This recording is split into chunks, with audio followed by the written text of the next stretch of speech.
195 గుర్తించబడిన దేశాలు ఏవైతే ఉన్నాయో ఈ దేశాల్లో 100కు దేశాల వరకు కూడా అమెరికా తన ఆధిపత్యాన్ని కొనసాగించడానికి ఏదో ఒక రకంగా ఎక్కడో ఒక అలజడి క్రియేట్ చేస్తూ ఉంటుంది. మనం చూస్తాం కదా, కొన్ని బాలీవుడ్, హాలీవుడ్ అండ్ మన మూవీస్లో కూడా ఇలా ఒక మ్యాప్ పెట్టుకొని దాని మీద ఒక పిన్ వేసి ఇక్కడ నేను ఉండాలి అని కోరుకుంటూ చేసే ఆధిపత్య గేమ్ ఏదైతే ఉంటుందో అమెరికా లిటరల్లీ అదే చేసుకుంటూ వచ్చింది. అందులో భాగంగా ఇప్పటి వరకు ఈ 8 దేశాలు, మనందరికీ తెలిసిన ఈ దేశాలు, అందులో జరిగిన ఇష్యూస్ అన్ని చెప్పుకురావడం జరిగింది. ఇక ఇప్పుడు ఎందుకు లక్ష్మి అమెరికా ఓటమి తప్పదా అని అడిగింది అంటే, ఎందుకు అమెరికా ఓటమి ఖచ్చితమే అని చెప్పగలిగేలాంటి పరిస్థితిని ఎగ్జాంపుల్స్గా చెబుతుంది అంటే, ఇప్పుడు ఇరాన్ విషయంలో కూడా తెలియాలి. ఇరాన్తో అమెరికాకి ఎందుకు 47 సంవత్సరాల పగ ఉంది అన్న విషయం తెలియాలి.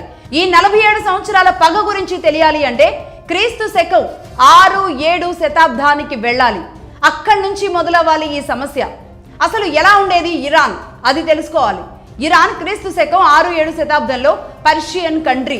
దాదాపుగా ఒక 25-30 దేశాలు కలిస్తే ఎంత పెద్ద దేశమో, అంటే పాకిస్తాన్లోని కజకిస్తాన్, బెలూచిస్తాన్ ఇలాంటి ప్రాంతాలన్నీ కూడా ఒక రకంగా ఇరాన్ దరిదాపుల వరకు ఇరాన్ ఆధీనంలోనే ఉండేవి. అతి పెద్ద దేశంగా ఇరాన్ ఉండేది. అలాగే వాళ్ళు పార్సీలుగా, పర్షియన్స్గా వాళ్ళు ఉండేవాళ్ళు. పర్షియన్స్గా ఉన్న వాళ్ళల్లోకి ఒక ఇస్లాం మతం చొరబడింది. సరిగ్గా 1200-1300 సంవత్సరాల క్రితం ఇస్లాం వచ్చి కూర్చుంది. ఎవరైతే ఇప్పుడు ఉన్న ఇస్లాం ఏదైతే ఉందో ఆ ఇస్లాం అక్కడ తెగబడింది. అక్కడ ఉన్న ఇజ్రాయెల్స్ అందరినీ కూడా తరిమి కొట్టే ప్రయత్నాలు చేసింది. అయితే ఇస్లాంలోకి మారాలి లేదంటే పారిపోవాలి అని చేసిన ఒక భయంకరమైన క్రీడ ఏదైతే ఉందో ఆ క్రీడలో భాగంగా ఇరాన్ని ఆక్యుపై చేయడానికి ఇస్లాం వచ్చి అక్కడ కూర్చుని చేసిన ప్రయత్నాలు, ప్రయోగాల్లో భాగంగానే ఇస్లాంలోకి మతం మారలేక, అక్కడ ఉండలేక, ఆ దేశం నుంచి పారిపోయి మన దేశానికి వచ్చి మన దేశంతో పాలు చక్కెరలాగా కలిసిపోతాము అని మాటిచ్చి మనతో పాటు కలిసిపోయిన వాళ్లే కొంతమంది ఉన్నారు. వారెవరో కాదు, మనం రతన్ టాటా. మీతో పాలు చక్కెర ఎలా అయితే కలిసిపోయిందో అలా మీతో కలిసిపోతాం, ఐక్యమైపోతాము అని చెప్పాం కదా, అలా కలిసిపోయారు.